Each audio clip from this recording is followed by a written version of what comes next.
The rain fell upon the city with that peculiar persistence which seems to mock the hurried aspirations of mortals, each droplet a reminder of nature's indifference to human schemes. Victoria Ashworth stood beneath the meagre shelter of the hotel's awning, her emerald coat drawn tight against the November chill, watching the cascade of water transform the elegant streets into rivers of reflected neon. She was a woman of considerable fortune, though one might not discern this from her current expression of profound irritation. The gala had been, as these affairs invariably were, a tedious exercise in social choreography. Hours spent navigating conversations with individuals whose interest in her person extended only so far as her bank account might accommodate their various charitable enterprises. Victoria had long since learned to smile with practiced grace, while her mind wandered to matters of greater consequence. The quarterly reports awaiting her review, the merger that demanded her attention, the 1,000 details that comprised the machinery of her empire. Now, as she waited for her driver to navigate the chaos of departing vehicles, she found herself contemplating the curious isolation that wealth imposed upon its possessors. To be surrounded always by those who sought something, to measure every gesture and word against the possibility of manipulation, it was a burden she had not anticipated in her youth, when poverty had seemed the only obstacle to happiness. The sleek, black sedan that pulled to the curb appeared through the veil of rain to be the vehicle she expected. The license plate was obscured by the precipitation, and in the dim light of the street lamps, one luxury car appeared much like another. Victoria, eager to escape the dampness and the lingering odors of expensive perfume and false sentiment, hurried toward the vehicle without her customary careful observation. She grasped the door handle with relief, already anticipating the warmth of the heated seats and the familiar comfort of her usual conveyance. The door opened smoothly, and she slipped inside with the fluid grace that comes from years of practiced elegance, settling herself against the leather upholstery with a soft sigh of satisfaction. "The penthouse, please, James," she murmured, not immediately looking toward the driver's seat as she arranged her coat and retrieved her phone from her purse. "And do take the route through Central Park. I find I need the illusion of nature after such an evening." It was then that she became aware of a profound stillness in the vehicle, a quality of silence that seemed to throb with tension rather than the comfortable quiet she had expected. Her head lifted slowly, and she found herself gazing not upon the familiar grey-haired countenance of her longtime driver, but upon a stranger whose dark eyes reflected the streetlights with an intensity that sent an immediate chill through her veins. The man was younger than James by at least 2 decades, his features sharp and angular in a way that suggested both intelligence and something else, something that made her breath catch in her throat. His hair was dark, slightly disheveled, as though he had run his hands through it in frustration or worry, and his clothing, while clean, bore the unmistakable signs of a man who worked with his hands rather than signed papers in boardroom meetings. For a moment, neither spoke. Victoria felt the familiar sensation of her mind racing through possibilities and calculations, the same mental agility that had served her so well in business negotiations now focused on this unexpected and potentially dangerous situation. The car was not moving, she realized. The engine idled quietly, but they remained stationary at the curb, and this man, this stranger, continued to stare at her with an expression she could not readily interpret.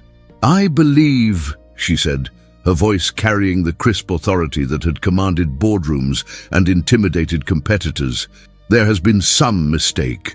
This is not my vehicle." The man's eyes widened slightly, and she detected something she had not expected. Surprise, yes, but also a curious mixture of concern and what might have been amusement. He turned more fully in his seat to face her, and she noticed that his hands, which gripped the steering wheel, were strong and capable, marked by small scars that spoke of honest labor. "Ma'am," he said, and his voice carried an accent she could not immediately place, something that spoke of distant places and perhaps harder circumstances than her own. "I think you might be right about that mistake." Victoria's mind, trained by years of high-stakes negotiations and corporate maneuvering, immediately began calculating her options. She was alone in a vehicle with a stranger, in a city where anonymity could be both blessing and curse. Her phone remained in her hand, its screen glowing softly, a potential lifeline if circumstances required such measures. Yet something in the man's demeanor gave her pause. He did not move toward her, made no gesture that might be construed as threatening. Instead, he seemed almost as bewildered by her presence as she was by his. His posture remained oriented toward the front of the vehicle, respectful of the space between them, and his expression held none of the calculation she had learned to recognize in those who sought to exploit her wealth. "Whose vehicle is this, then?" she inquired, her tone remaining steady despite the rapid beating of her heart. Years of maintaining composure under pressure served her well now, even as her mind raced through the implications of her situation. The man's lips curved into what might have been the beginning of a smile, though it was tinged with something that resembled weariness. "Mine," he said simply. "I was waiting for, well, not for you, that's certain." Victoria found herself studying his face with the same intensity she brought to analyzing financial reports. There was honesty there, she thought, or perhaps she merely hoped there was. His eyes held a directness that was refreshing after an evening surrounded by individuals whose every glance calculated advantage and opportunity. "I see," she said, though she did not in fact see at all. "Then I have indeed entered the wrong car, and I apologize for the intrusion." She moved as if to open the door, to extricate herself from this unexpected situation with as much dignity as the circumstances allowed. "Wait," the man said, and something in his tone caused her to pause. "It's still raining pretty hard out there."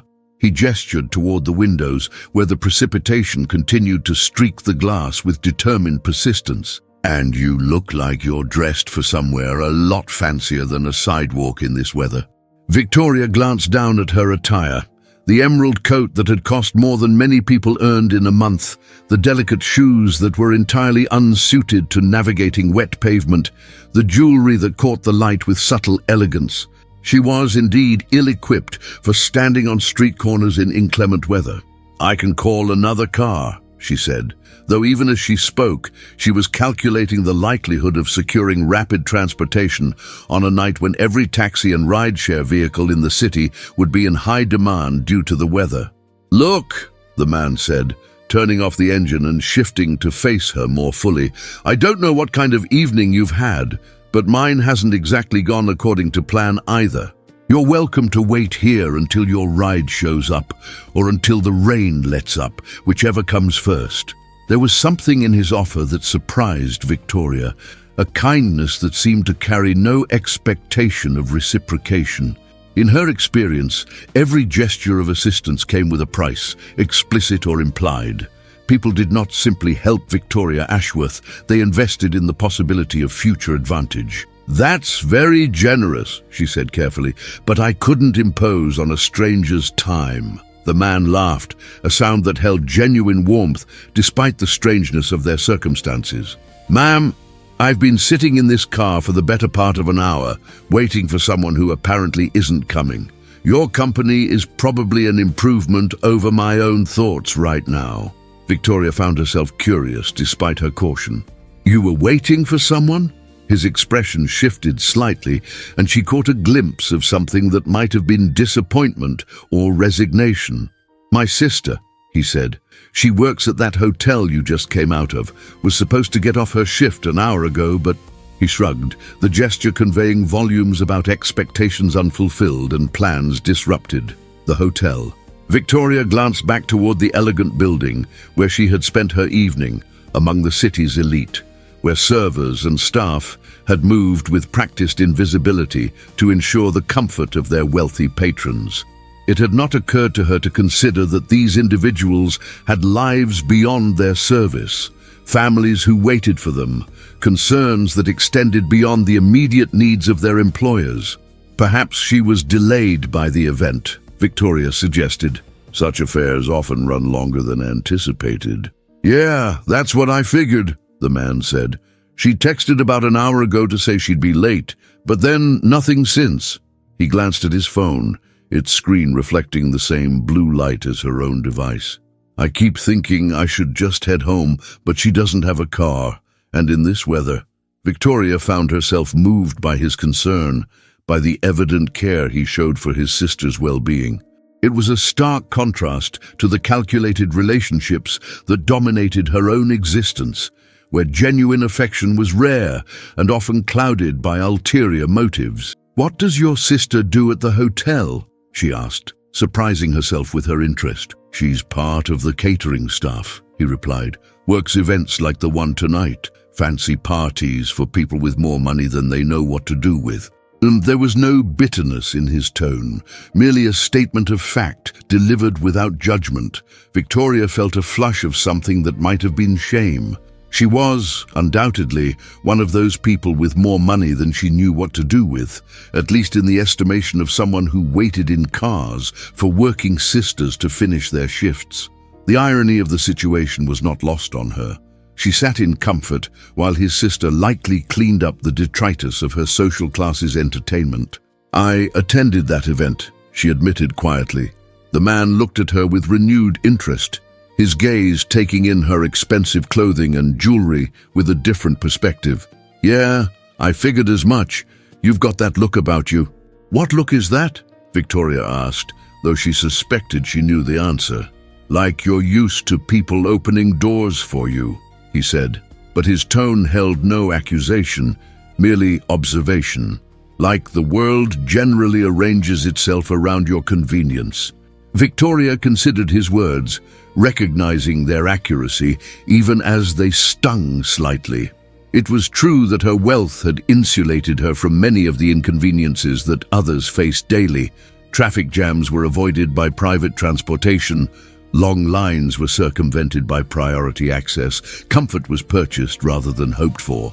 "I suppose that's fair," she said, "though I would argue that such arrangements come with their own complications." The man raised an eyebrow, inviting elaboration. Victoria found herself speaking more candidly than she had in months.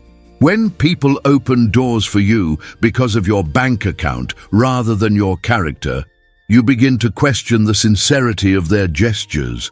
When convenience is purchased rather than offered freely, it loses its warmth." "Sounds lonely," the man said, and his observation carried no mockery, only a kind of gentle understanding that surprised her.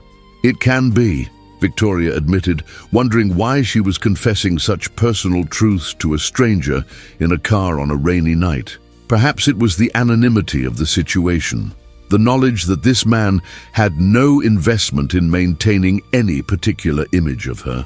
Or perhaps it was simply the relief of speaking honestly after hours of social performance. They sat in comfortable silence for a moment, the rain continuing its steady percussion against the windows. Victoria found herself studying the interior of the car, older than her usual conveyance, but meticulously maintained, with personal touches that spoke of someone who took pride in his possessions despite their modest nature.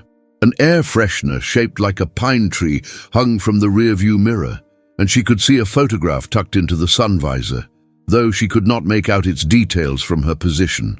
"I'm Marcus, by the way," the man said suddenly. "Marcus Rivera." "Victoria," she replied, omitting her surname by conscious choice. For once, she wanted to be simply Victoria, without the weight of corporate identity and inherited wealth that her full name carried. "Well, Victoria," Marcus said, "I have to say this isn't how I expected my evening to go." "Nor I mine," Victoria replied, and found that she was smiling genuinely for the first time all evening. "Though I must admit the company is proving far more interesting than what I left behind at the gala." Marcus chuckled. "I bet those people have some stories, though. All that money and power in one room must be like a soap opera." "You have no idea," Victoria said, thinking of the evening's conversations about hostile takeovers disguised as charitable donations, strategic marriages masquerading as romance, and the endless calculations that governed every interaction among her social class. Though perhaps soap opera is too generous a comparison, at least television drama has the courtesy to be entertaining. Sounds like you didn't enjoy yourself much. Victoria considered the question seriously. When had she last truly enjoyed such an event? When had an evening among her peers provided genuine pleasure rather than merely business opportunity or social obligation? I'm not certain I remember how to enjoy such things, she said honestly. They've become so much about maintaining appearances and managing expectations that the possibility of actual pleasure seems to have been lost somewhere along the way. Marcus nodded as if he understood, though Victoria suspected his experience of social obligation was vastly different from her own. My sister loves working those events, he said. Says it's like watching a play, all these people in costume playing their parts. Your sister sounds perceptive. She is. Too smart for her own good sometimes. His expression grew concerned again as he glanced at his phone. Which is why I'm worried about her. Elena's usually pretty good about staying in touch when her schedule changes. Victoria felt a sudden impulse to help, though she was not certain what assistance she could offer. Perhaps I could make some inquiries, she suggested. I have some connections with the hotel management. Marcus looked at her with surprise. You'd do that? For someone you just met? The question gave Victoria pause. Why was she offering to help? In her business life, every gesture of assistance was calculated, part of a larger strategy or negotiation. But sitting in this stranger's car, listening to his genuine concern for his sister, she found herself wanting to act without calculation, to offer help simply because it was needed. It would be no trouble, she said, and realized that she meant it. Marcus studied her face in the dim light, as if trying to determine her sincerity.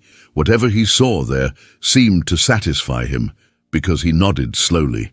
I'd appreciate that, he said. Her name is Elena Rivera. She's part of the catering crew.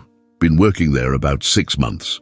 Victoria retrieved her phone and began scrolling through her contacts, looking for the hotel manager's personal number. As she did so, she became aware that Marcus was watching her with curiosity. You really do have connections everywhere, don't you? He asked. It's one of the few advantages of the life I was describing earlier, Victoria replied, finding the number she sought. People tend to make themselves available when they believe it might benefit them financially. She dialed the number, noting that Marcus seemed both impressed and slightly uncomfortable with the ease of her access to what were, for most people, unreachable positions of authority. The phone rang twice before a familiar voice answered, with the practiced deference that Victoria had come to expect from those who recognized her name on their caller identification. Ms. Ashworth, good evening. How may I be of assistance? Gerald, Victoria said, her tone carrying the quiet authority that made such calls effective. I need you to check on one of your catering staff members, Elena Rivera. She was scheduled to work tonight's event, and her family is concerned about her whereabouts. There was a brief pause, during which Victoria could hear the soft clicking of computer keys. Marcus watched her with an expression of mingled gratitude and bewilderment, as though he could not quite reconcile the woman sitting in his car with someone who could command immediate attention from hotel management at nearly midnight. Yes, Ms. Ashworth, I have her file here. Elena Rivera was indeed scheduled for tonight's event, but there seems to have been some confusion with her departure time. She's actually still here, finishing up some additional duties that arose unexpectedly. I can have her call her family immediately if you'd like. Victoria glanced at Marcus, whose relief was immediately apparent in the relaxation of his shoulders and the soft exhalation that escaped him. That would be appreciated, Gerald. And please ensure she has safe transportation home, given the weather conditions. Of course, Ms. Ashworth, I'll see to it personally.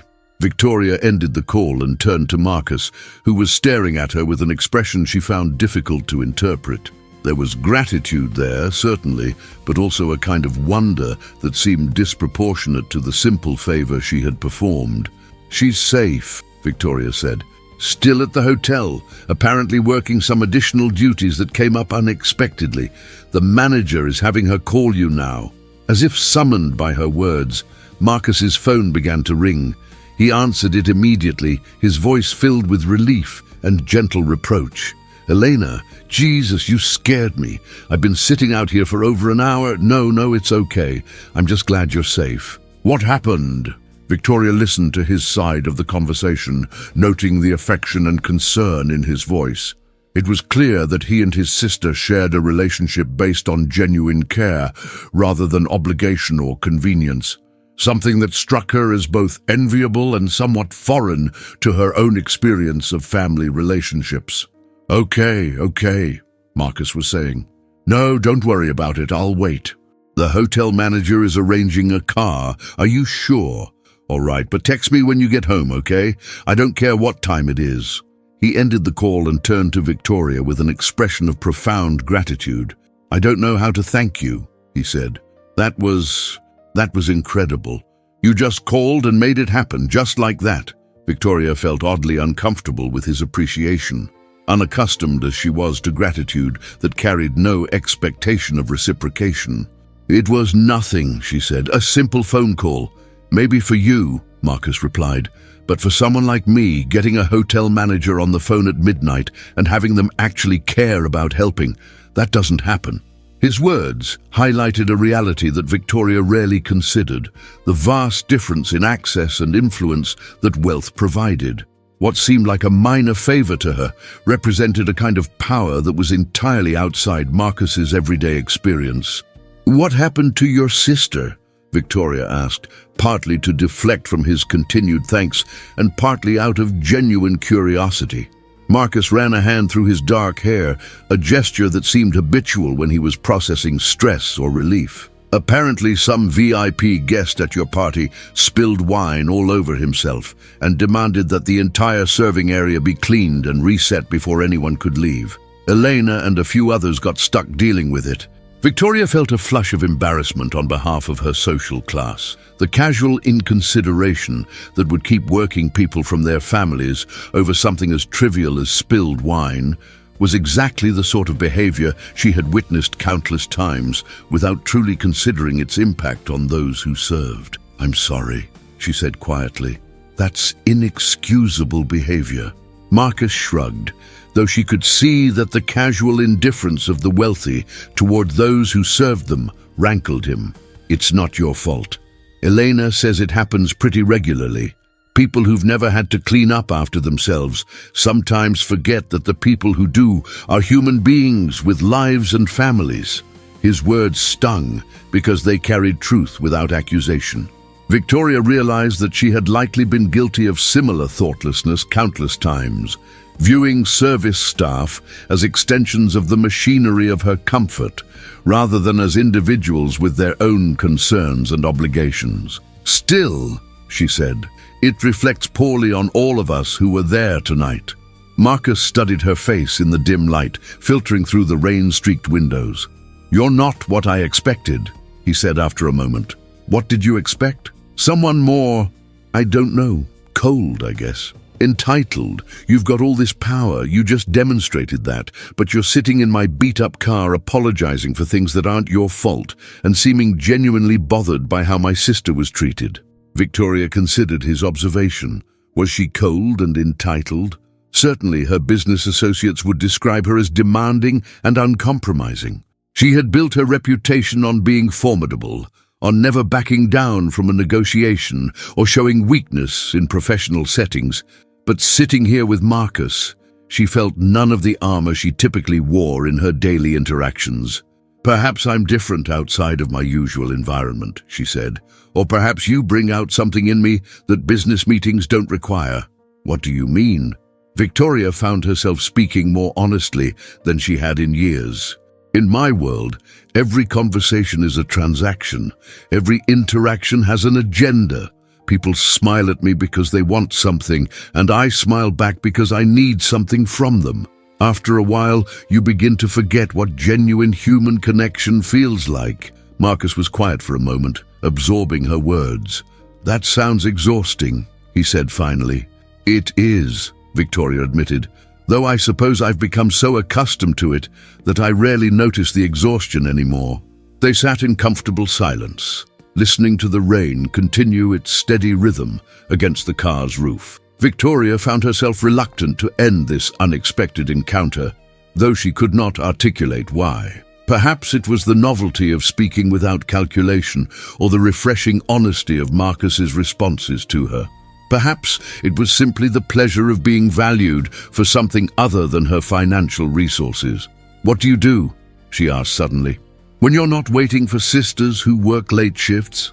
Marcus smiled, and she noticed that his whole face transformed when he did so, the worry lines around his eyes softening into something more youthful and open. "I'm a carpenter," he said. "Mostly custom work, built-ins, furniture restoration, that sort of thing. Nothing glamorous, but I enjoy working with my hands, creating things that will last."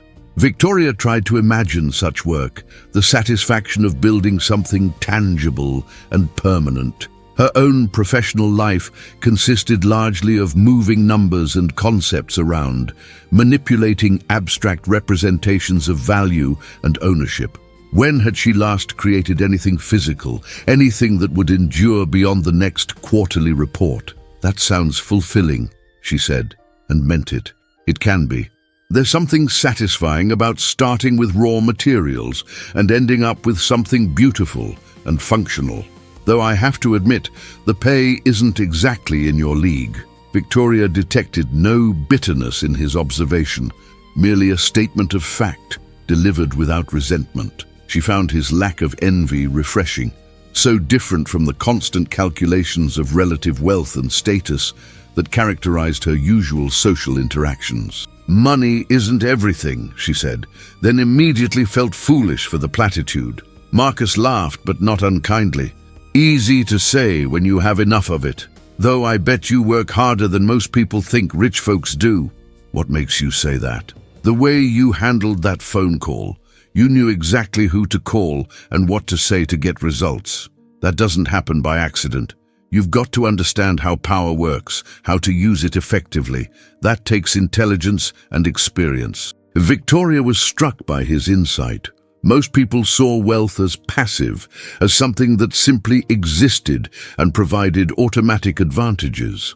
Marcus seemed to understand that managing significant resources required skill and effort, even if those skills were different from the ones he employed in his carpentry work. "You're very perceptive," she said.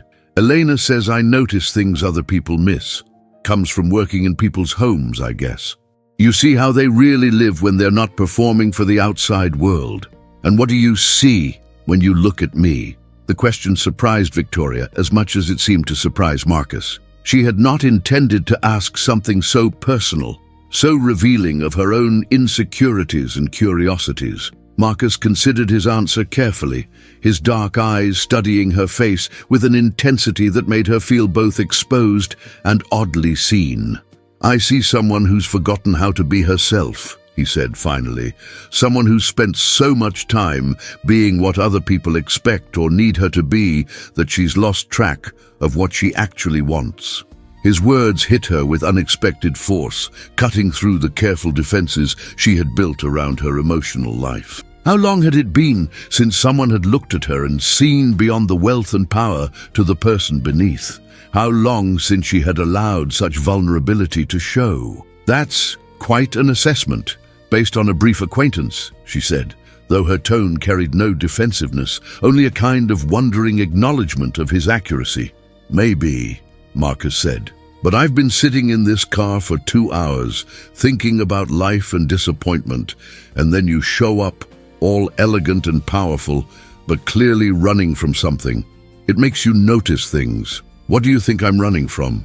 Yourself, maybe? Or the person you're supposed to be versus the person you actually are?" Victoria felt tears prick at the corners of her eyes, a response so unfamiliar in her adult life that it startled her. When had she last cried?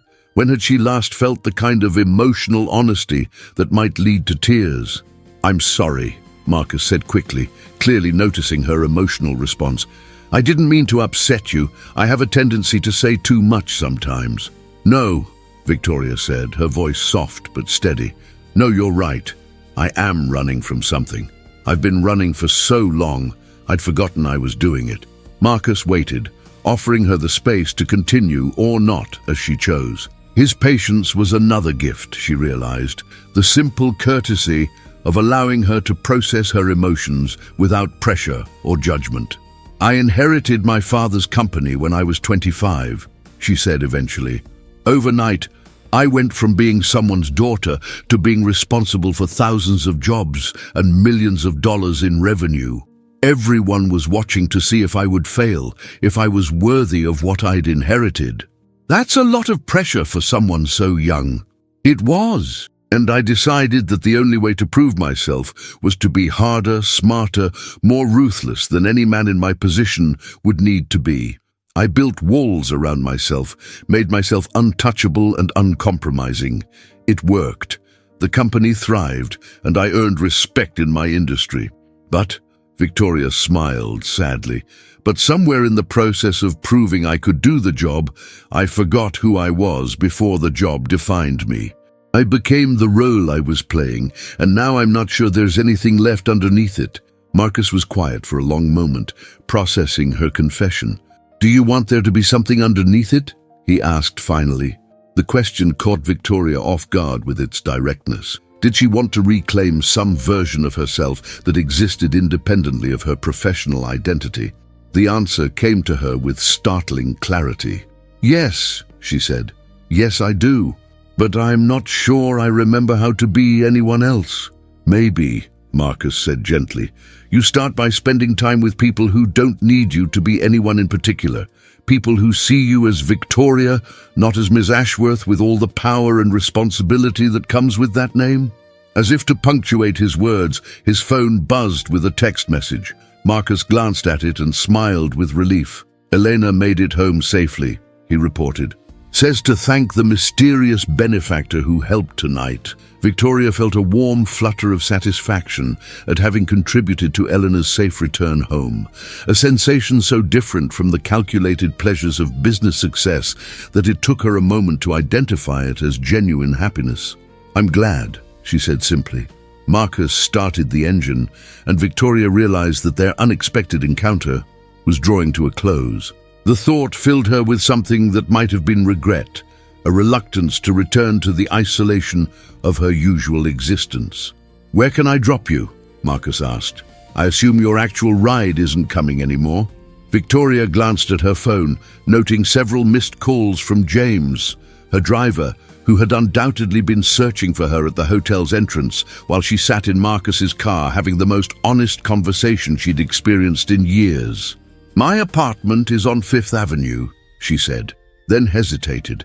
The address would immediately identify her level of wealth, placing her firmly back in the category of people for whom Marcus and his sister were simply part of the service economy they navigated daily. "Fifth Avenue," Marcus repeated, and she could hear him making the calculations that would place her among the city's most privileged residents. "That's a nice area." His tone remained carefully neutral, but Victoria could sense the subtle shift in his demeanor as her true circumstances became clear. The easy camaraderie they had shared was being replaced by the more familiar dynamic of class difference and economic disparity. "You don't have to change how you speak to me," Victoria said quietly, recognizing the shift in Marcus's manner and feeling an unexpected pang at the loss of their earlier intimacy. "The address doesn't change who I was 5 minutes ago." Marcus glanced at her in the rearview mirror as he pulled away from the curb, navigating carefully through the rain-slicked streets. "Doesn't it, though? I mean, we're talking about Fifth Avenue. That's not just rich, that's..." He paused, searching for words that wouldn't sound accusatory. "That's a different world entirely." Victoria watched the familiar cityscape pass by through the passenger window, seeing it now through Marcus's eyes rather than her own. The elegant storefronts and pristine sidewalks that represented normalcy to her were monuments to inequality from his perspective, symbols of a life so far removed from his own experience that they might as well exist on different planets. "Yes," she admitted, "it is a different world. But sitting in this car with you, I felt more like myself than I have in years. Doesn't that count for something?" Marcus was quiet for several blocks, his hands steady on the steering wheel as they made their way through the largely empty streets. Victoria found herself studying his profile, noting the way the streetlights intermittently illuminated the strong line of his jaw and the thoughtful expression that had settled over his features. "It counts for everything," he said finally. "But it also makes this whole thing more complicated, doesn't it? I mean, what happens now? Do we pretend this never happened? Do we exchange numbers and try to maintain some kind of friendship across the biggest economic divide in human history?" His questions laid bare the practical impossibility of their connection, the social and economic realities that made their brief intimacy an anomaly rather than the beginning of something sustainable. Victoria felt the familiar weight of her isolation settling back around her shoulders like a familiar coat. "I don't know," she said honestly. "I've never been in this situation before." "What situation is that?" "Meeting someone who sees me as a person rather than an opportunity. Someone whose interest in me isn't calculated based on potential benefit." She paused, struggling to articulate something she had never needed to express before. "Someone I actually want to know better." Marcus pulled up to a red light and turned to look at her directly, his dark eyes searching her face as if trying to determine the sincerity of her words. "You really mean that, don't you?" "I do. Though I understand if the reality of my circumstances changes how you feel about whatever this is." The light turned green, and Marcus accelerated slowly, his attention divided between the road and the conversation. "Can I ask you something?"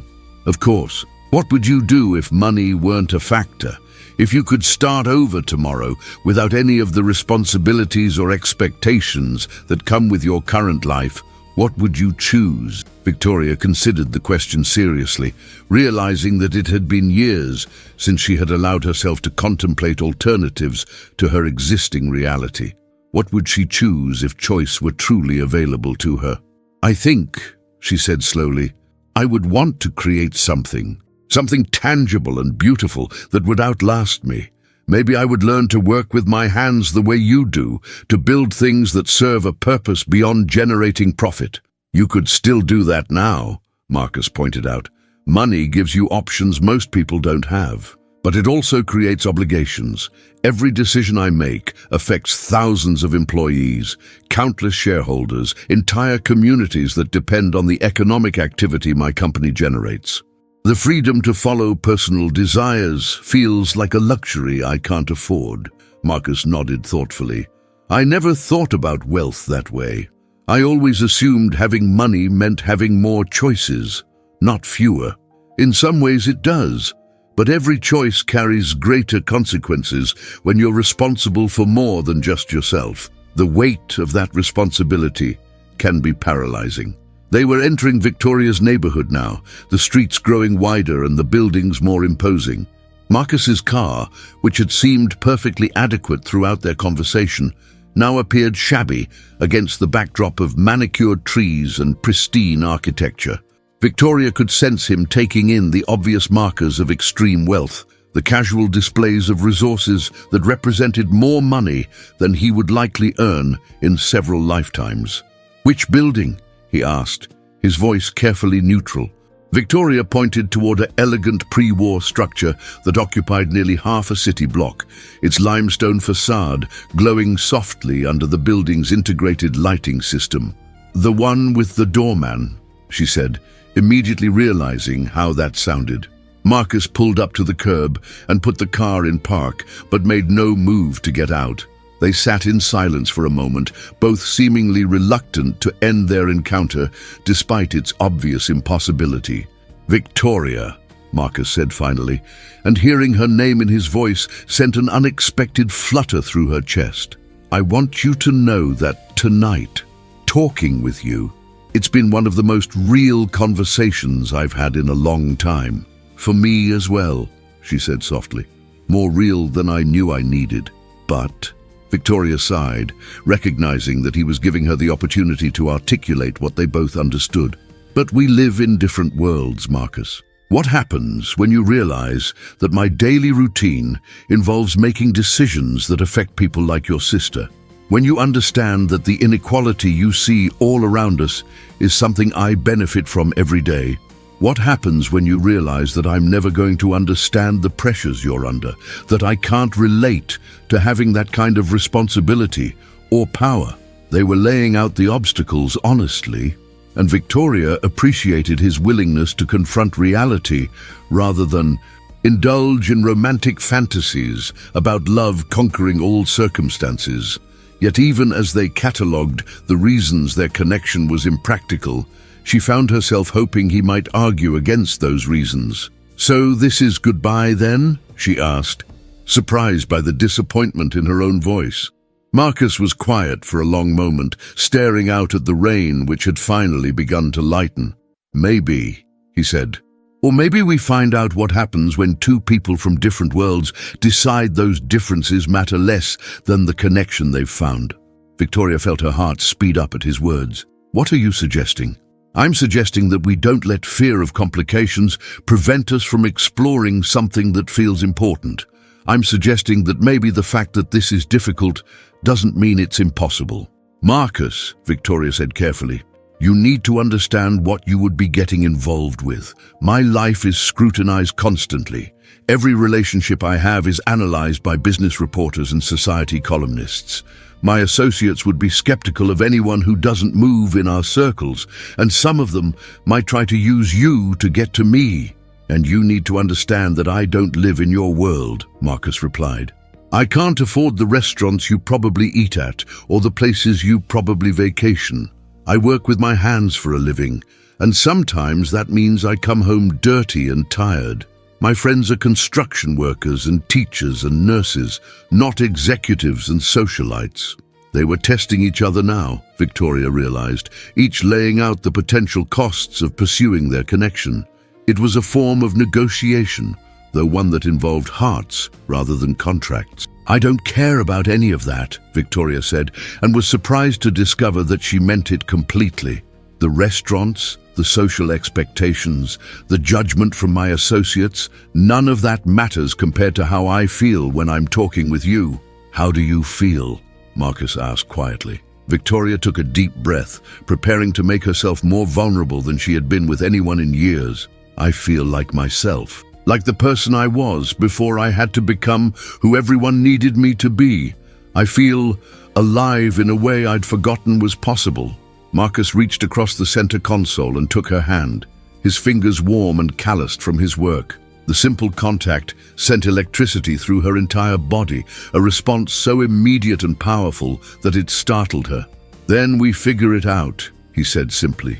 "We take it one day at a time and see what happens." Victoria looked down at their joined hands, noting the contrast between his working man's fingers and her manicured softness, between his honesty and her complexity. It should have been a reminder of their differences, but instead it felt like a promise of possibility. "I would like that," she said, "though I should warn you that I'm not entirely sure I know how to be in a relationship that isn't transactional." Marcus smiled, and she saw in his expression a mixture of tenderness and amusement that made her chest tighten with unfamiliar emotion.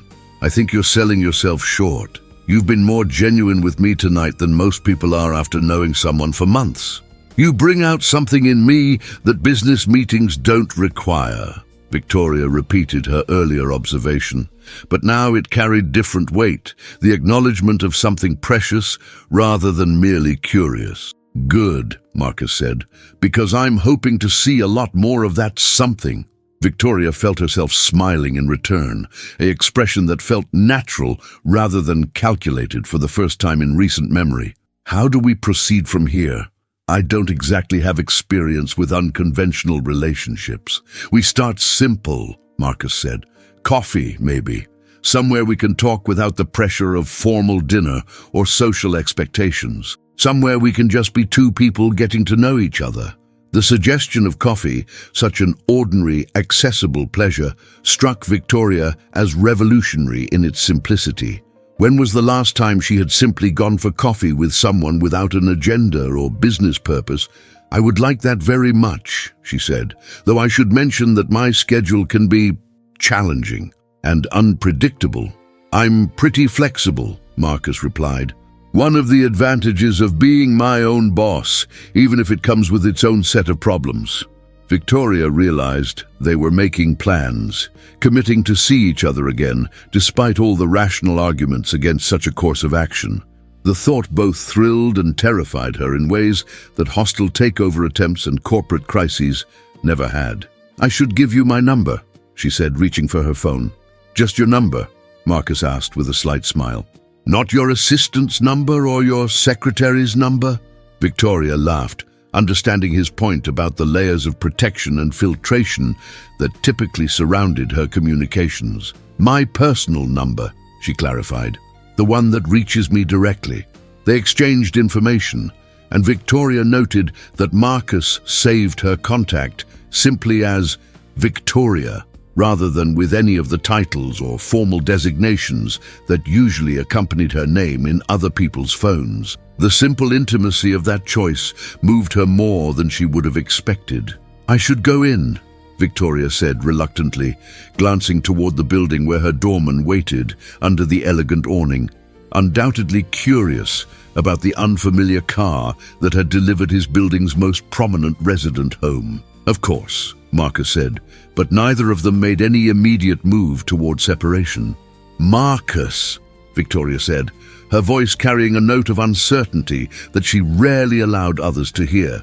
"What if this doesn't work? What if the reality of our different circumstances proves too difficult to navigate?" Marcus considered her question seriously before answering. "Then we'll have tried something genuine in a world that doesn't offer many opportunities for authenticity, and we'll have had tonight, which has meant something important to me regardless of what comes next." His answer revealed a philosophical acceptance that Victoria envied even as it comforted her. In her world, failure was something to be avoided at all costs, every risk carefully calculated against potential rewards. Marcus seemed to understand that some experiences were valuable independent of their outcomes. "Tonight has meant something important to me as well," Victoria said softly. "More than I think you realize." "I think I might realize more than you think," Marcus replied with a gentle smile. "You're not as mysterious as you believe yourself to be." Victoria felt herself blushing, a response so foreign to her adult experience that it took her a moment to recognize what was happening. When had anyone last managed to make her blush? When had she last felt the kind of innocent pleasure that came from being gently teased by someone she cared about? "I should really go in now," she said, though she made no move toward the door. "You should," Marcus agreed, also remaining motionless. They looked at each other across the small distance that separated them in the car, both seemingly memorizing the moment before it ended. Victoria found herself cataloging details.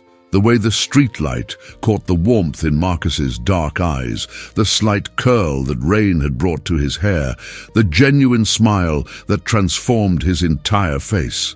"Thank you," she said finally, "for letting a stranger wait in your car during a rainstorm, for seeing me as a person rather than as a mistake or an intrusion."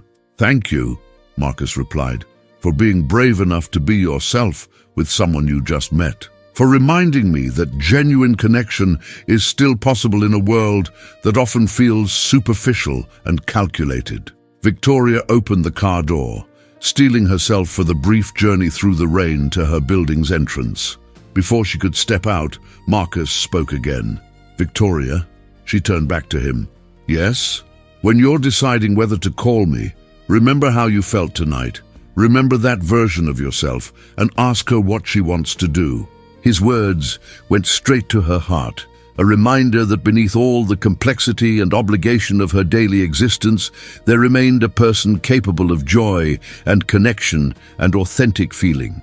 That person had emerged during their conversation, and Victoria realized she wanted very much to let her make more decisions about the direction of her life. Victoria stepped from Marcus's car into the gentle rain, feeling the cool droplets against her skin like a baptism into some new version of herself.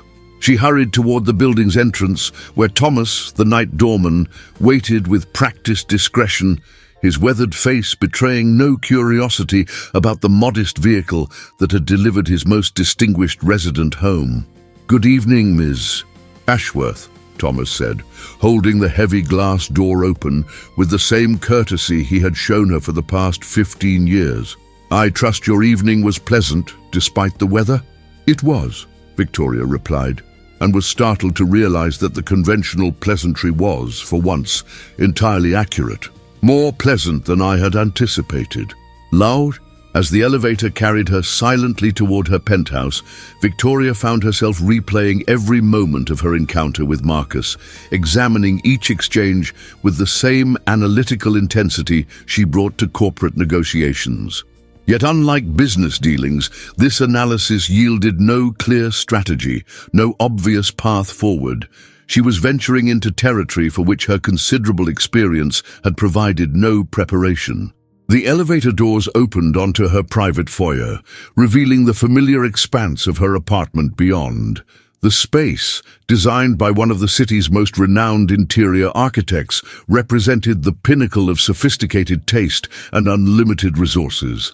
Every piece had been selected for its perfect integration into an overall aesthetic that spoke of refined elegance and substantial wealth. Yet tonight, as Victoria moved through rooms that usually provided her with a sense of accomplishment and belonging, she found herself seeing them through Marcus's eyes. The Persian carpet beneath her feet represented more money than most families earned in years. The paintings that graced her walls were investments as much as decorative choices.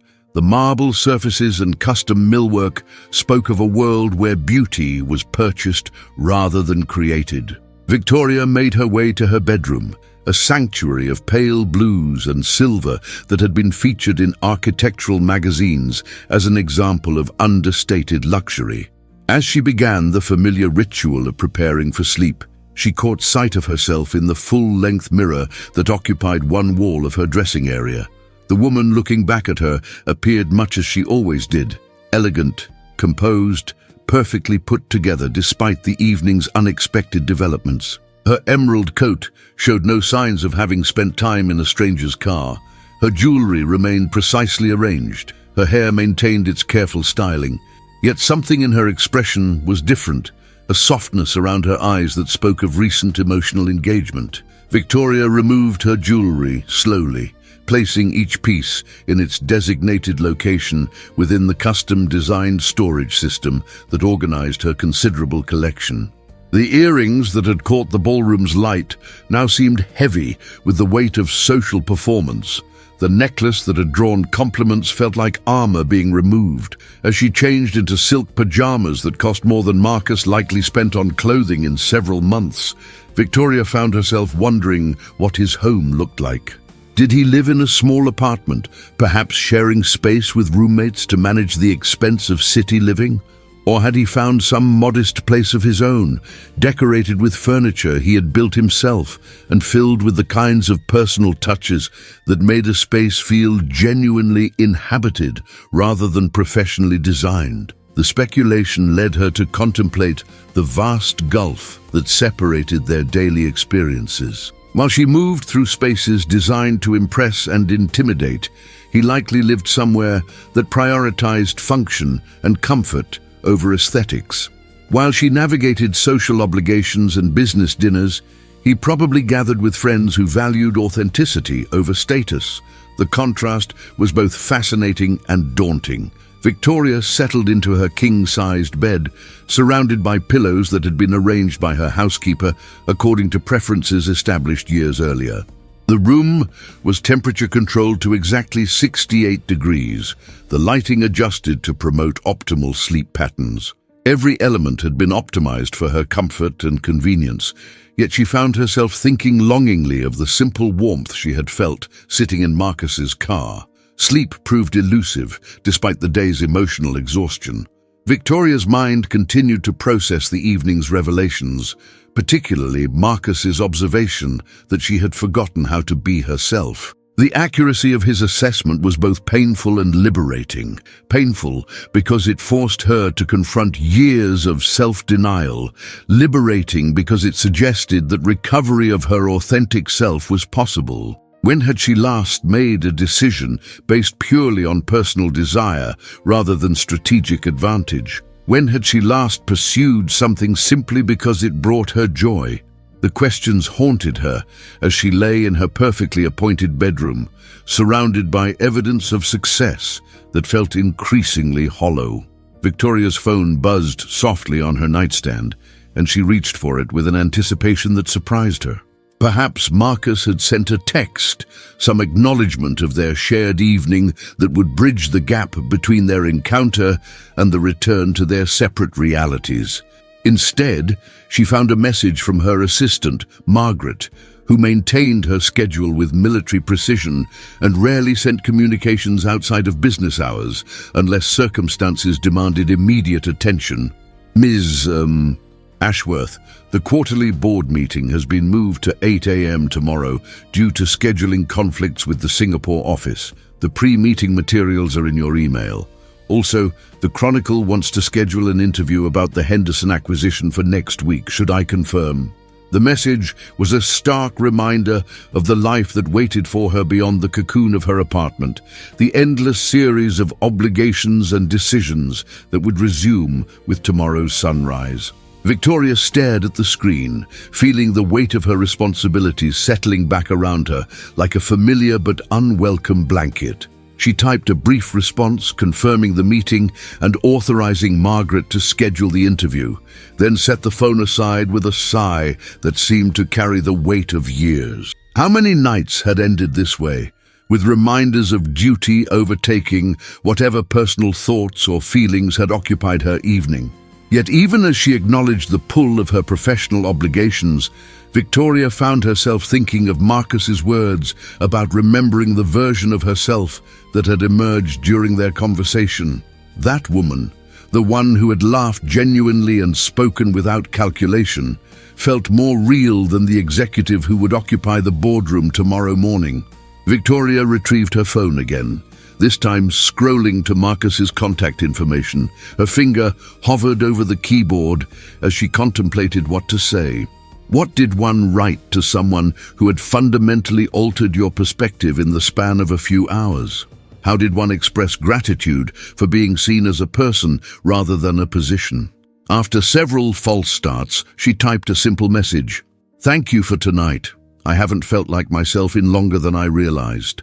Sweet dreams." She sent the text before she could reconsider its vulnerability, then immediately felt a flutter of anxiety about its reception. What if Marcus found her sentiment overly emotional?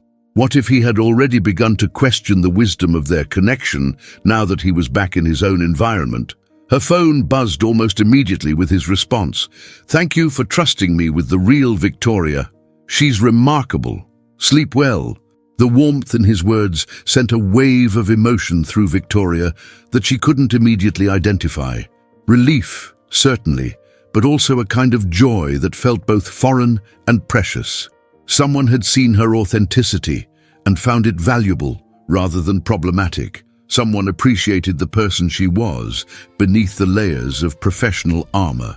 Victoria set her phone aside and settled back into her pillows, feeling a peace that had eluded her for months. Tomorrow would bring its familiar challenges and obligations, but tonight she had discovered that connection was still possible, that authenticity could coexist with responsibility, that the person she had been before business consumed her identity was not lost beyond recovery. The rain continued its gentle percussion against her windows, no longer a source of annoyance, but a reminder of the evening that had changed something fundamental in her understanding of herself. As sleep finally claimed her, Victoria's last conscious thought was of Marcus's smile and the way he had looked at her as though she was someone worth knowing. Morning arrived with its customary precision, filtered through the automated systems that gradually increased the lighting in Victoria's bedroom and began brewing coffee in her kitchen. She woke naturally at 6, a habit developed over years of early morning meetings and international conference calls. As consciousness returned, so did the memory of the previous evening's events. For a moment, Victoria wondered if her encounter with Marcus had been some elaborate dream conjured by her subconscious desire for authentic connection. The possibility seemed almost more plausible than the reality of having met someone who saw past her wealth to the person beneath. But her phone confirmed the evening's reality, displaying Marcus's goodnight message and her own uncharacteristically vulnerable response. Victoria read their brief exchange again, noting how different her language had been from her usual carefully crafted communications. There had been no strategic subtext, no calculated word choices designed to convey particular impressions. She had simply written what she felt, a practice so foreign to her professional communications that it felt revolutionary. Victoria rose and moved through her morning routine with mechanical efficiency, her mind already beginning to engage with the day's responsibilities. The board meeting would require her full attention. The Henderson acquisition was controversial among her directors, and she anticipated significant resistance to her strategy. The Chronicle interview would demand careful preparation to ensure her public statements aligned with the company's broader messaging objectives. Yet even as she mentally rehearsed talking points and counter-arguments, part of her consciousness remained focused on the previous evening. The memory of Marcus's perceptiveness and kindness provided a counterpoint to the calculated interactions that awaited her, a reminder that genuine human connection existed outside the confines of her professional world. Victoria dressed with particular care, selecting a charcoal suit that conveyed authority without aggression, jewelry that suggested success without ostentation. Every choice was strategic, designed to send specific messages to specific audiences. The woman who looked back at her from the mirror was the Victoria Ashworth that the business world knew, composed, formidable, uncompromising. But beneath that familiar armor, she carried the memory of being simply Victoria, the woman who had laughed in a stranger's car and felt understood in ways that had nothing to do with quarterly reports or market capitalization. That woman felt more real than the executive preparing for another day of corporate warfare. As Victoria gathered her briefcase and prepared to leave for the office, her phone buzzed with an incoming text. Her heart quickened with the possibility that Marcus had sent an early morning message, some acknowledgement of their shared evening that would carry her through the challenges of the day ahead. Instead, she found a message from Margaret. The Singapore team wants to move the Henderson discussion to the beginning of the agenda. Also, your 10 a.m. has been cancelled, so you have an unexpected window if you want to reschedule anything. Victoria stared at the message, processing not just its content, but the unexpected opportunity it presented. An open hour in her schedule was rare, a gift of time that could be allocated according to personal rather than professional priorities. The practical voice in her head immediately began cataloging tasks that could be accomplished, emails that could be answered, strategies that could be refined. But the woman who had emerged in Marcus's car whispered a different suggestion. Call him. See if he wants to have that coffee you discussed. Choose connection over efficiency for once. The internal debate lasted only moments before Victoria found herself typing a response to Margaret. Don't fill the 10 a.m. slot. I may have a personal appointment. As the elevator descended toward the parking garage where her driver waited, Victoria composed another text, this one to Marcus. Good morning. I have an unexpected opening in my schedule around 10 a.m. Would you be interested in that coffee we discussed? I understand if it's too short notice. She sent the message before her professional instincts could intervene with arguments about propriety and strategic communication timing. The act felt both impulsive and entirely natural, as though some part of her had been waiting for the opportunity to prioritize personal connection over business obligation. Victoria's phone remained silent as her car navigated the morning traffic toward her office building. With each passing minute, she fought the impulse to check for Marcus's response, to calculate the various reasons he might not reply immediately. Perhaps he was already at work, focused on his carpentry projects. Perhaps he had reconsidered their connection in the clear light of morning and decided that pursuing a relationship across such vast economic differences was impractical. The uncertainty was both agonizing and exhilarating. A reminder of how long it had been since she had invested emotional energy in something beyond her control. In business, Victoria prided herself on anticipating outcomes and managing variables. Personal relationships, she was discovering, operated according to entirely different principles. As her car pulled up to the imposing glass tower that housed her corporate headquarters, Victoria's phone finally buzzed with Marcus's response. "I'd love that. There's a small cafe called Rosemary's on 79th and Lexington. Nothing fancy, but the coffee is excellent and it's usually quiet in the mornings. Does 10:15 work?" Victoria read the message twice, noting both its warmth and its unconscious consideration for her likely preferences. Marcus had suggested a location that was both accessible and discreet, somewhere they could talk without the distractions of crowds or the attention that her presence might attract in more visible venues. "Perfect," she replied. "I'll see you there."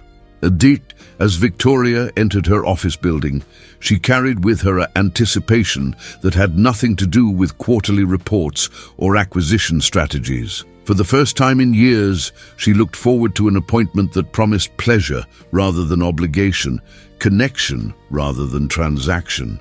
The woman who had been forgotten beneath layers of professional identity was beginning to reclaim her place in Victoria's life, one authentic choice at a time. The board meeting proceeded with the mechanical precision that Victoria had long since perfected. Each director's objections anticipated and countered with the kind of strategic thinking that had built her reputation as one of the city's most formidable executives. Yet throughout the presentation of financial projections and risk assessments, part of her consciousness remained focused on the approaching coffee appointment, creating an undercurrent of anticipation that was both unfamiliar and oddly energizing. The Henderson acquisition represents a significant expansion into the European market, Victoria explained to the 12 directors arrayed around the polished conference table, her voice carrying the authority that had silenced countless opponents over the years. While the initial investment is substantial, our projections show a return to profitability within 18 months. Harold Morrison, the most conservative member of her board and a frequent source of opposition to her more aggressive strategies, leaned forward with the expression of skeptical concern that Victoria had learned to interpret as the prelude to systematic resistance. "Victoria," he said, his tone carrying the paternalistic quality that had irritated her since her earliest days as CEO, "I understand your enthusiasm for growth, but the European market has proven challenging for American companies. The Henderson Company comes with significant labor obligations and regulatory complications that could prove problematic." Victoria felt the familiar surge of irritation that Harold's condescension always provoked, but today it was tempered by an unexpected sense of perspective. Yes, she would need to address his concerns and convince the board of her strategy's merit, but the outcome of this particular battle no longer felt like a reflection of her fundamental worth as a person. "Harold," she replied with cool precision, "our research team has spent 6 months analyzing the regulatory environment and labor agreements. The Henderson Company's workforce is actually one of its primary assets, highly skilled, experienced, and committed to the quality standards that have made their products competitive in the luxury market." She continued her presentation, methodically addressing each concern and objection with the thoroughness that had made her virtually unbeatable in such settings. Yet even as she deployed her considerable intellectual resources in service of corporate strategy, Victoria found herself thinking of Marcus's observation about her forgetting how to be herself. The woman arguing for the Henderson acquisition was undeniably competent, perhaps even brilliant in her grasp of complex financial and strategic considerations. But was she Victoria, or merely a highly sophisticated performance of what Victoria was expected to be? The question lingered at the edges of her consciousness even as she secured unanimous approval for the acquisition. As the directors filed out of the conference room, with expressions ranging from grudging respect to genuine admiration for her presentation skills, Victoria gathered her materials with movements that felt increasingly mechanical. The victory was significant. The Henderson acquisition would add substantial value to the company and enhance her reputation as a visionary leader.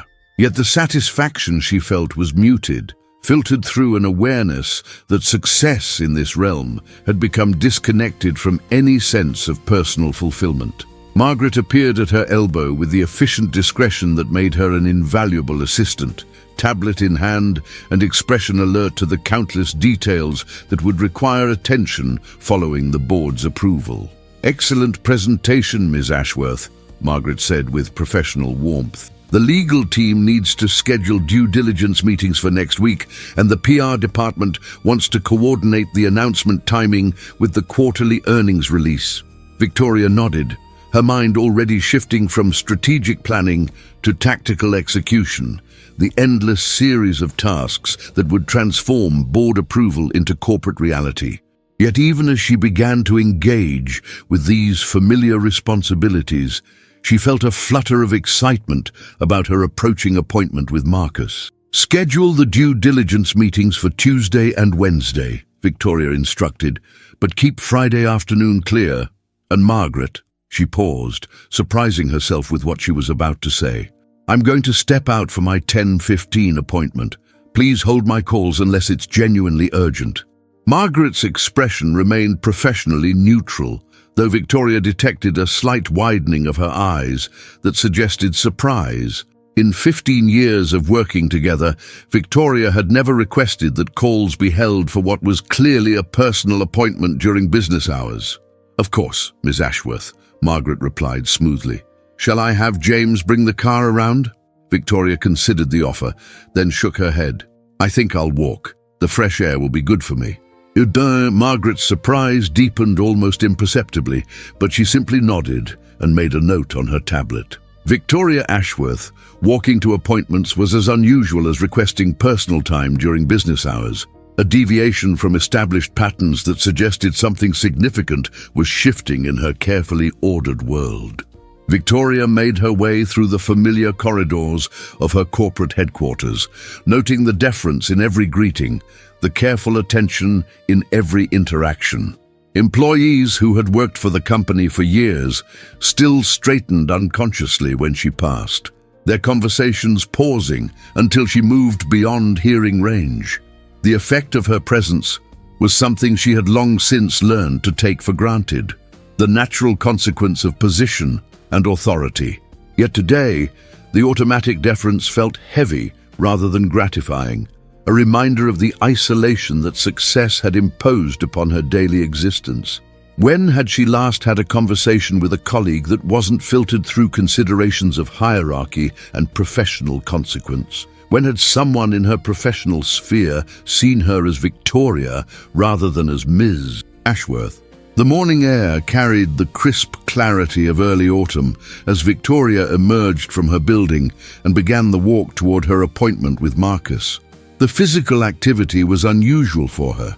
She typically traveled between appointments in the controlled comfort of her private car, insulated from the chaos and unpredictability of street-level city life. Now moving among pedestrians who pursued their own urgent purposes, Victoria found herself oddly invigorated by the sensation of being anonymous in the crowd.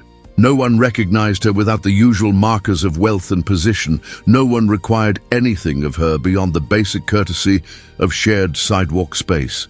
The freedom was both liberating and slightly disorienting.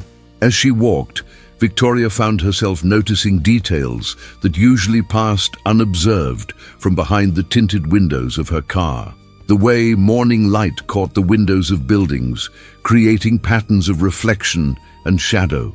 The determined energy of people hurrying to appointments and obligations, the small gestures of kindness between strangers, a woman helping an elderly man navigate a crosswalk, a vendor offering a free newspaper to someone counting change.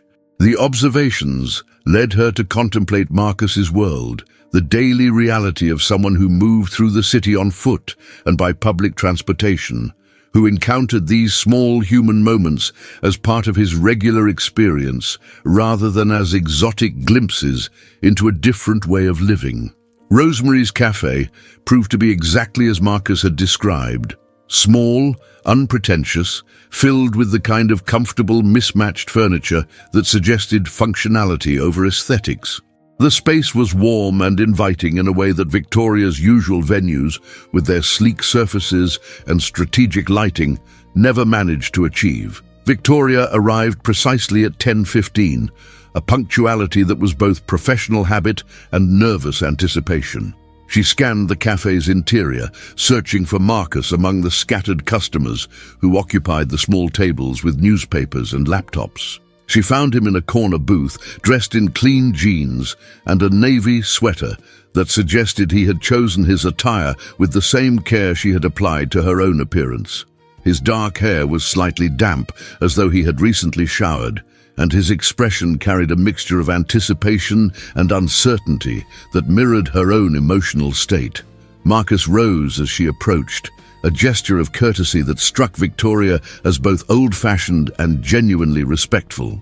"Victoria," he said, and hearing her name in his voice sent the same flutter through her chest that his text messages had provoked. "I wasn't entirely certain you would come." "I wasn't entirely certain I would either," Victoria admitted, sliding into the booth across from him. "This is outside my usual experience." The admission was more honest than she had intended, but Marcus's smile suggested he appreciated her candor rather than finding it concerning. "Mine too," he said. "I've never had coffee with someone who probably owns more than my entire neighborhood." His observation was delivered without bitterness or resentment, merely acknowledgement of the economic reality that shaped their respective lives. Victoria felt a moment of discomfort about the vast disparity he referenced, followed by appreciation for his ability to address it directly rather than pretending it didn't exist. "I've never had coffee with someone who creates beautiful things with his hands," Victoria replied. "Someone whose work has tangible value beyond quarterly profit margins." Marcus studied her face as though trying to determine whether her statement carried genuine admiration or condescension. Whatever he saw there seemed to satisfy him because his expression warmed with the kind of pleasure that comes from unexpected understanding. "Tell me about your work," Victoria said, leaning forward slightly in a gesture that conveyed genuine interest rather than polite inquiry. "What are you building now?" Marcus's entire demeanor shifted as he began to describe his current project. A custom library for a family whose home had been damaged in a fire, requiring both restoration of damaged elements and creation of new pieces that would integrate seamlessly with the original architecture. "The challenge," he explained, his hands moving as he spoke to illustrate concepts and dimensions, "is matching the grain patterns and finish of wood that's been aging for 80 years. You can't just go to a lumber store and buy something that will blend in. You have to understand how the original pieces were made, what tools were used, how the wood has responded to decades of seasonal changes." Victoria found herself fascinated by the complexity of his work, the combination of technical skill and artistic vision required to create something that would endure for generations. The problem-solving involved seemed as intellectually demanding as her own business challenges, but with the added satisfaction of creating rather than merely managing existing resources. "It sounds like detective work as much as carpentry," she observed. "Exactly," Marcus replied, his enthusiasm evident in the way his eyes lit up with the pleasure of being understood. "Every old piece tells a story about the craftsman who made it, the family who lived with it, the changes it survived. Restoration is like having a conversation across time with people you'll never meet." Victoria felt a pang of envy for the continuity Marcus described, the connection between past and future that his work represented. Her own professional activities, while financially rewarding, rarely created anything with such permanence or personal meaning. "What about you?" Marcus asked, shifting the conversation's focus with the kind of reciprocal interest that Victoria rarely encountered in her business relationships. "What drives you in your work? Beyond the obvious financial success, I mean."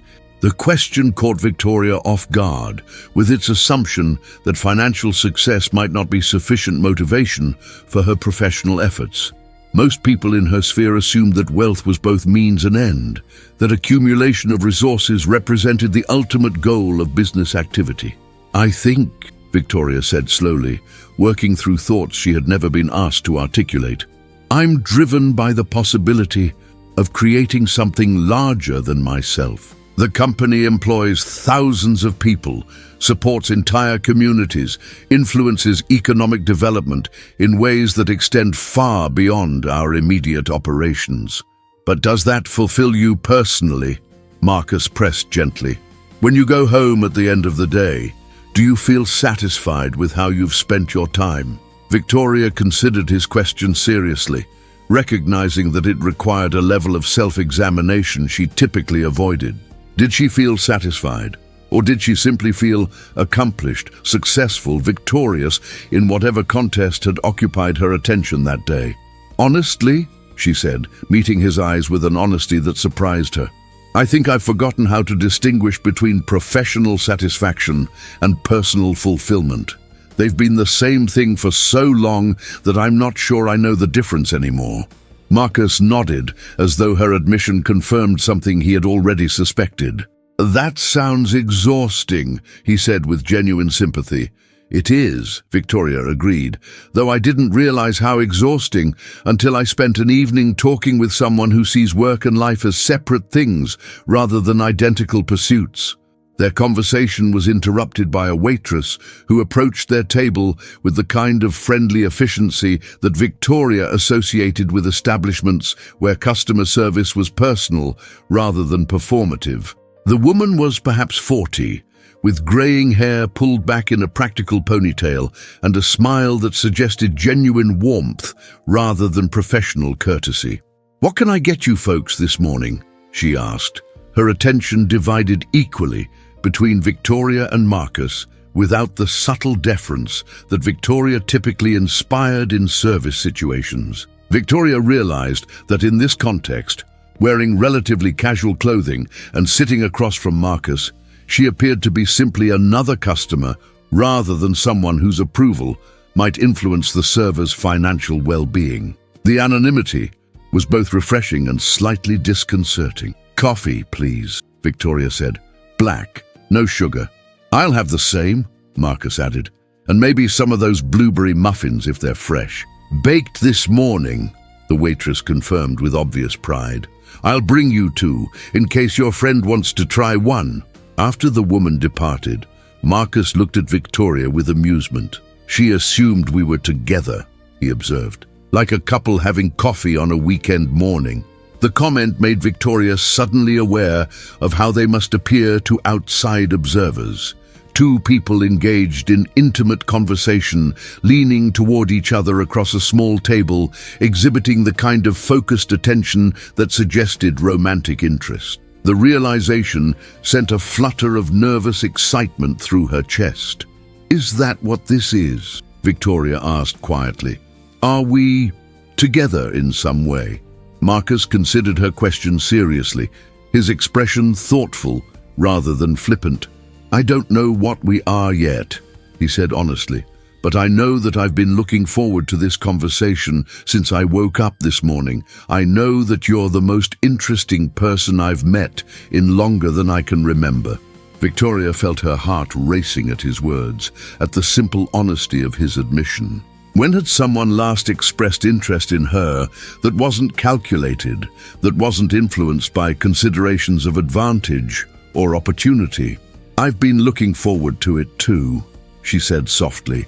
"More than I expected, and in ways that have nothing to do with business networking or strategic relationship building." Marcus laughed, a sound that carried genuine delight. "I love that you have to specify that your interest isn't strategic. It says something about the world you usually operate in. It says something about the armor I usually wear," Victoria corrected. "Most of my relationships are strategic by necessity. It becomes difficult to remember how to interact without calculating advantage." "But you're not calculating now," Marcus observed, and it was a statement rather than a question. Victoria realized with surprise that he was right. Throughout their conversation, she had not once considered how her words might be interpreted or what impression she was creating. She was simply talking, sharing thoughts and reactions as they occurred to her, responding to Marcus with the kind of spontaneity that had become foreign to her daily interactions. "No," she said wonderingly. "I'm not. How did you know?" "Because you keep saying things that surprise you," Marcus replied with a gentle smile. "People who are being strategic don't usually discover new things about themselves in the middle of conversations." Victoria felt exposed by Marcus's observation, stripped of the protective layers of calculation and strategy that had governed her interactions for so many years. Yet rather than feeling vulnerable in a dangerous way, she experienced the sensation as oddly liberating, as though some fundamental burden had been lifted from her shoulders. "You're very perceptive," she said, echoing her comment from their first meeting. "I'm beginning to understand why your sister thinks you notice things other people miss." "Speaking of Eleanor," Marcus said with a smile, "she wants to thank you properly for last night. She's been trying to figure out how to reach the mysterious woman who helped her get home safely." Victoria felt a warm flutter at the thought of Elena's gratitude, at the simple pleasure of having performed a kindness that required no reciprocation. "There's no need for thanks," she said. "I was glad to help." "That's exactly what she said you'd say," Marcus replied with evident amusement. "Elena has a theory about you, actually." "What sort of theory?" Marcus hesitated, as though considering whether to share his sister's observations. "She thinks you're lonely," he said finally, his voice gentle and without judgment. "She said that people with real connections don't usually go out of their way to help strangers unless they understand what it feels like to need help themselves." The accuracy of Elena's assessment hit Victoria with unexpected force. She was lonely, profoundly and persistently lonely in ways that had nothing to do with the constant presence of colleagues and business associates. The loneliness came from being seen as a position rather than a person, from having relationships that were fundamentally transactional rather than genuinely affectionate. "Your sister is remarkably insightful," Victoria said quietly. "I am lonely, though I've become so accustomed to it that I rarely acknowledge it anymore." "Maybe," Marcus suggested carefully, "that's something we could help each other with." Victoria looked at him across the small table, noting the way morning light from the cafe's window illuminated his face, highlighting the honesty in his dark eyes. He was offering something precious, genuine companionship without expectation, connection without calculation. "What would that look like?" she asked, though part of her already knew the answer. "I don't know exactly," Marcus admitted. "We'd have to figure it out as we go. But I think it would start with more conversations like this one, where we can just be ourselves without worrying about all the reasons it shouldn't work." Victoria felt a surge of hope so powerful it was almost painful. The possibility of authentic relationship after years of careful isolation. Yet even as she embraced the feeling, practical concerns began to assert themselves. "Marcus," she said carefully, "you need to understand what you'd be taking on. My life is complicated in ways that go beyond just having money. There are social expectations, business considerations, public scrutiny that could affect you and Elena. And you need to understand," Marcus replied with quiet determination, "that I'm not afraid of complicated. What scares me is the possibility of letting something real slip away, because it's not easy."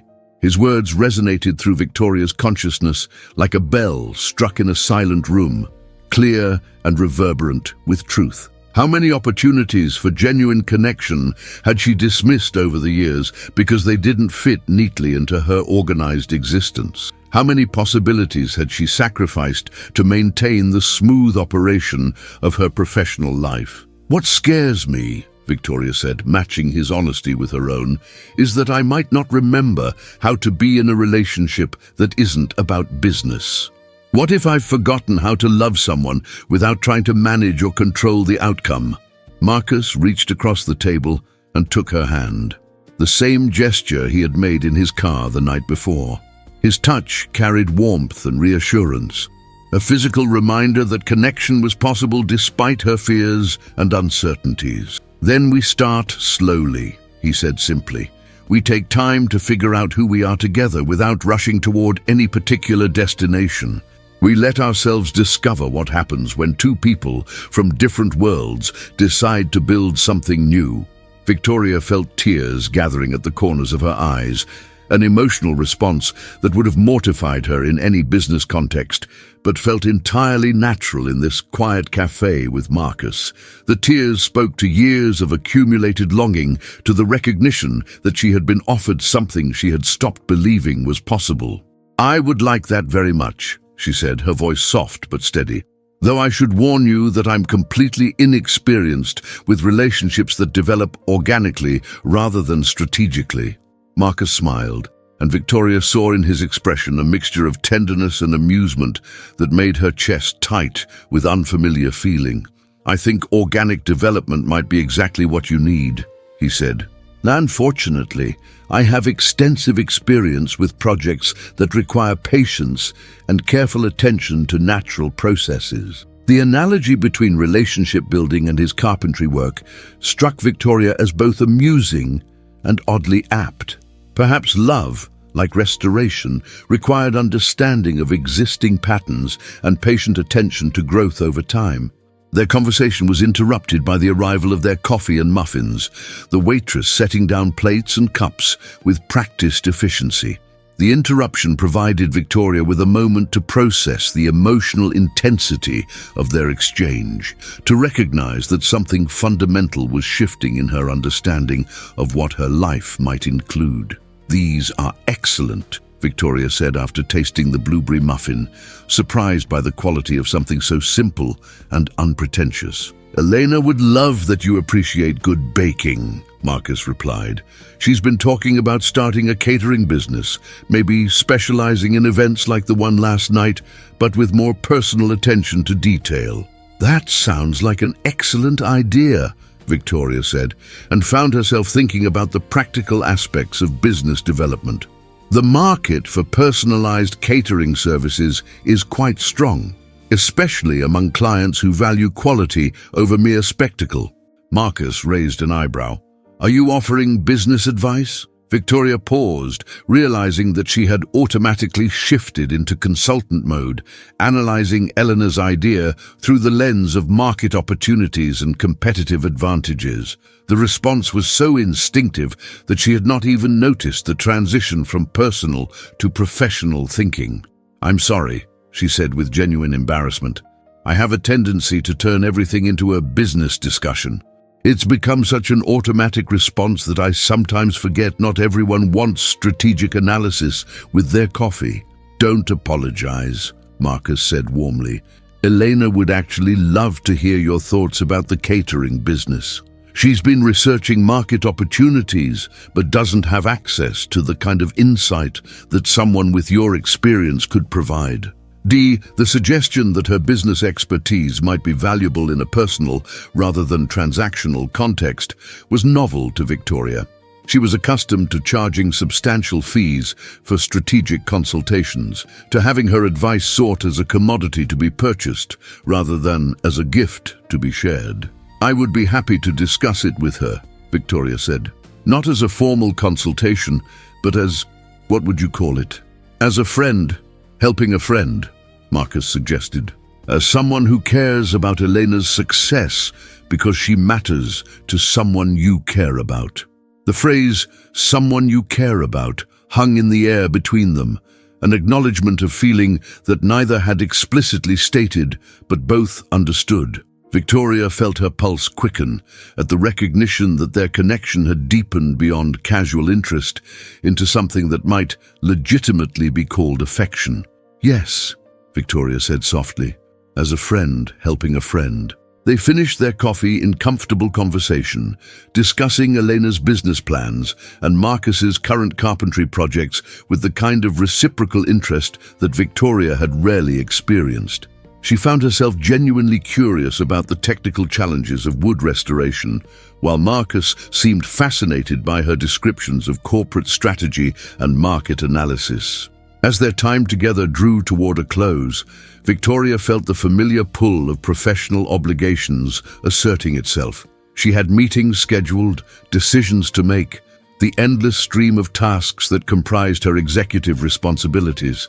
Yet for the first time in years, she found herself reluctant to return to those duties, preferring the warmth of authentic conversation to the cold efficiency of business operations. "I should probably get back to the office," Victoria said regretfully, glancing at her watch and noting that they had been talking for nearly 2 hours.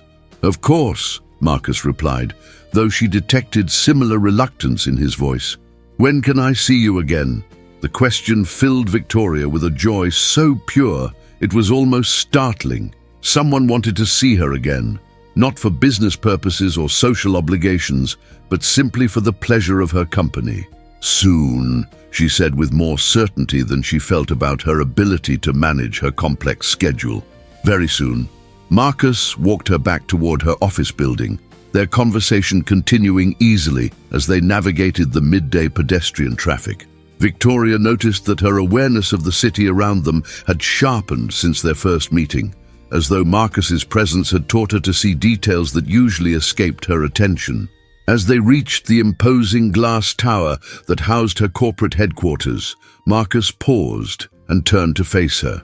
The contrast between his casual warmth and the building's cold sophistication struck Victoria as symbolic of the choice she was making, between isolation and connection, between safety and possibility.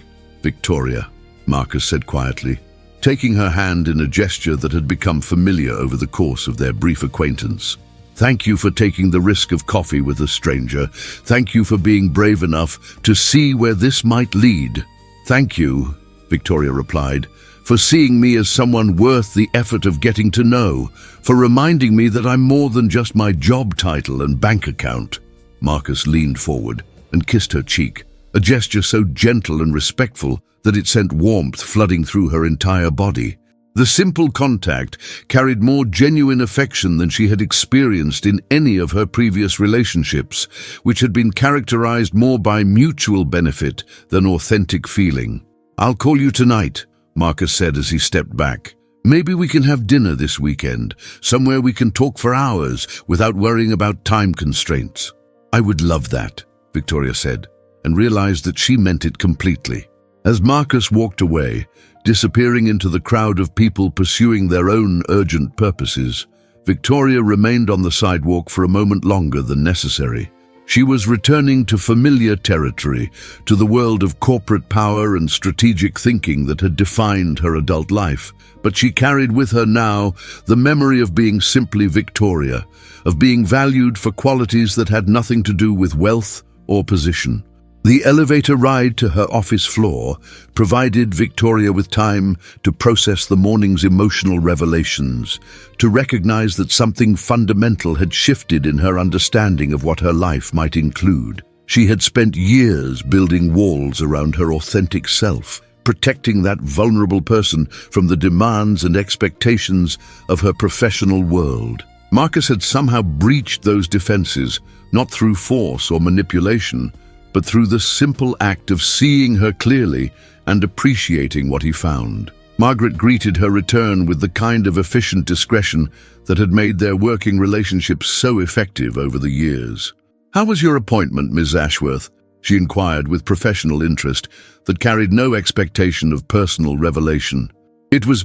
Victoria paused, searching for words that might convey the significance of the morning without revealing more than she was prepared to share. "It was exactly what I needed." Margaret's expression remained neutral, though Victoria detected a slight softening around her assistant's eyes that suggested approval for whatever had brought such obvious contentment to her typically driven employer. The afternoon proceeded with its familiar rhythm of meetings and decisions, strategic planning, and tactical execution. Victoria participated in these activities with her usual competence and authority, Yet she carried with her an underlying sense of anticipation that had nothing to do with quarterly reports or acquisition strategies. As evening approached and the office began to empty of all but the most dedicated workaholics, Victoria found herself looking forward to Marcus's promised phone call with an eagerness that surprised her with its intensity. She had arrangements to attend a charity dinner that evening, one of the endless series of social obligations that filled her calendar with calculated networking opportunities. For the first time in her professional career, Victoria considered cancelling a business-related commitment in favor of personal desire. The impulse was so foreign to her established patterns that it took several minutes to recognize what she was contemplating.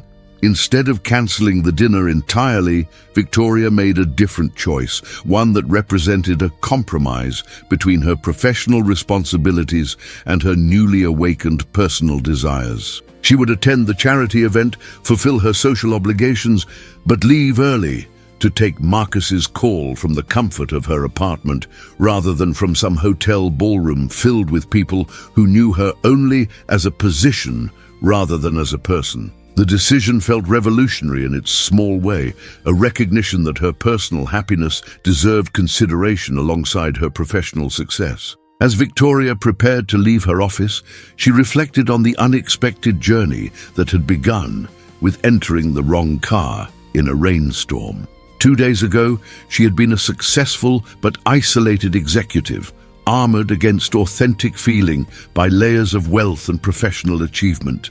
Tonight, she was still successful and wealthy, but she was no longer quite so alone. She had discovered that connection was possible, that someone could see past her armor to the person beneath and find that person worth knowing.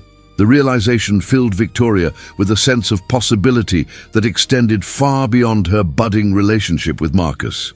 If she could allow herself to be vulnerable with one person, perhaps she could begin to integrate that authenticity into other areas of her life. Perhaps she could find ways to be both successful and genuinely herself, both professionally effective and personally fulfilled. As Victoria's car navigated the evening traffic toward her apartment, she found herself smiling with an anticipation that had nothing to do with strategic advantage or calculated benefit.